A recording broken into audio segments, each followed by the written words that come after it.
नमस्कार दोस्तों, कथा वाचन में आप सभी का स्वागत है। इस वीडियो में हम आपको श्री सत्यनारायण भगवान की कथा का द्वितीय अध्याय सुनाएंगे। श्री सूत जी बोले, हे ऋषियों, जिसने पहले समय में इस व्रत को किया था उसका इतिहास मैं कहता हूँ, ध्यान से सुनो। सुंदर काशीपुरी नगरी में एक अत्यंत निर्धन ब्राह्मण रहता था।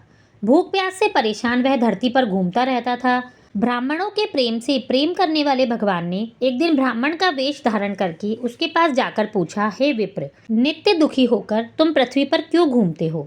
दीन ब्राह्मण बोला, मैं निर्धन ब्राह्मण हूँ, भिक्षा के लिए धरती पर घूमता हूँ। हे भगवान, यदि आप इसका कोई उपाय जानते हो तो बताइए। वृद्ध ब्राह्मण कहता है कि सत्यनारायण भगवान मनोवांछित फल देने वाले हैं, इसलिए तुम उनका पूजन करो। इसे करने से मनुष्य सभी दुखों से मुक्त हो जाता है। वृद्ध ब्राह्मण बनकर आए सत्यनारायण भगवान उस निर्धन ब्राह्मण को व्रत का सारा विधान बताकर अंतर्ध्यान हो गए। ब्राह्मण मन ही मन सोचने लगा कि जिस व्रत को वृद्ध ब्राह्मण करने को कह गया है, मैं उसे जरूर करूँगा। यह निश्चय करने के बाद उसे रात में नींद नहीं आई। वह सवेरे उठकर सत्यनारायण भगवान के व्रत का निश्चय कर भिक्षा के लिए चला गया। उस दिन निर्धन ब्राह्मण को भिक्षा में बहुत धन मिला, जिससे उसने बंधु बांधवों के साथ मिलकर श्री सत्यनारायण भगवान का व्रत संपन्न किया। भगवान सत्यनारायण का व्रत संपन्न करने के बाद वह निर्धन ब्राह्मण सभी दुखों से छूट गया और अनेक प्रकार की संपत्ति से युक्त हो गया। उसी समय यह ब्राह्मण हर माह इस व्रत को करने लगा। इस तरह से सत्यनारायण भगवान के व्रत को जो मनुष्य करता है वह सभी प्रकार के पापों से छूटकर मोक्ष को प्राप्त होता है। जो मनुष्य इस व्रत को करेगा वह भी सभी दुखों से मुक्त हो जाएगा। सूत जी बोले कि इस तरह से नारद जी से नारायण जी का कहा हुआ श्री सत्यनारायण व्रत को मैंने तुमसे कहा। हे विप्र, मैं अब और क्या कहूँ? ऋषि बोले, हे मुनिवर, संसार में उस विप्र से सुनकर और किस किसने इस व्रत को किया, हम सब इस बात को सुनना चाहते हैं। इसके लिए हमारे मन में श्रद्धा का भाव है। सूत जी बोले, हे मुनियों, जिसने इस व्रत को किया वह सब सुनो। एक समय वही विप्र धन और ऐश्वर्य के अनुसार अपने बंधु बांधवों के साथ इस व्रत को करने को तैयार हुआ। उसी समय एक लकड़ी बेचने वाला बूढ़ा आदमी आया और लकड़ियां बाहर रखकर अंदर ब्राह्मण के घर में गया।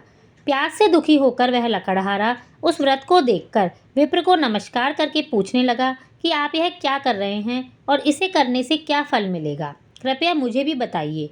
ब्राह्मण ने कहा कि सब मनोकामनाओं को पूरा करने वाला यह सत्यनारायण भगवान का व्रत है। इनकी कृपा से ही मेरे घर में धन धान्य की वृद्धि हुई है।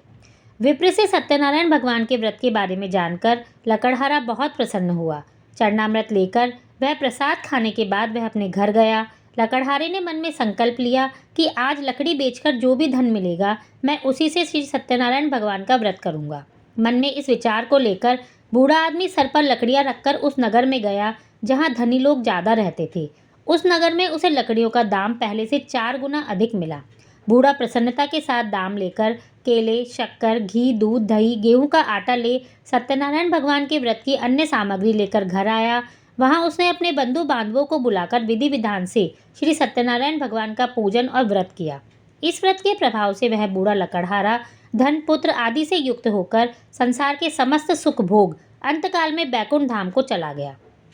इति श्री सत्यनारायण व्रत कथा का द्वितीय अध्याय संपूर्ण होता है। धन्यवाद।